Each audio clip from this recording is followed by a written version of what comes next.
Hello, come in. This is a story about wood, water, and the kind of dreams that can only begin with a single carved line.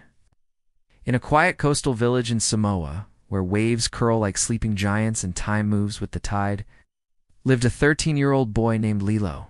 He was the youngest in his family, quiet in the way ocean rocks are quiet solid, listening, waiting. His grandfather, Tui, was once the most respected canoe carver on the island. Now blind, he spent his days under a banyan tree, humming songs older than the alphabet. "Va speak," Tui often said. "You just have to learn how to listen." Most kids in Lilo's class dreamed of phones, football, or flying to New Zealand. Lilo dreamed of carving wood that could sail past the horizon, but there was a problem. The sacred tamanu trees used for carving traditional va were disappearing. Only one usable trunk remained, marked by village elders as the final one to be carved before replanting took generations. And his grandfather chosen to oversee it. But he could no longer see, and Lilo, just a boy, was chosen as his hands. "You sure you want this?" the village chief asked. "It's not a game." Lilo nodded.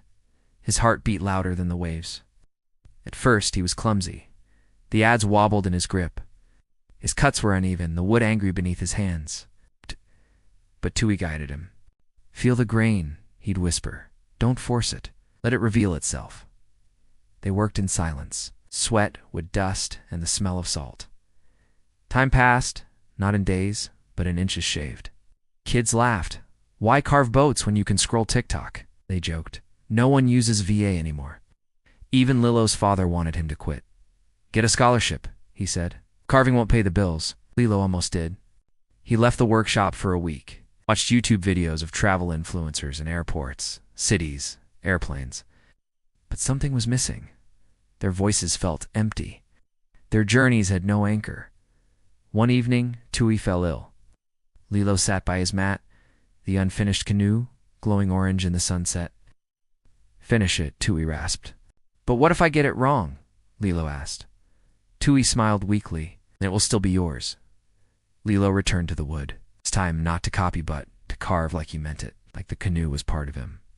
Word spread through the village. Elders came. Tourists peeked. A documentary crew even offered to film it. Lilo declined. "This isn't for likes," he said. "It's for him."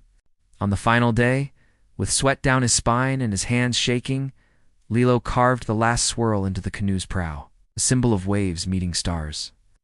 They named the VA Moamida Samoan for dream. At the launching ceremony, Tui stood with help. His hand touched the wood, trembling, then steady. "You heard it?" he said. He listened. Lilo set sail in Moamidi for the first time. It's just along the reef, but in his mind, he was already halfway to Fiji.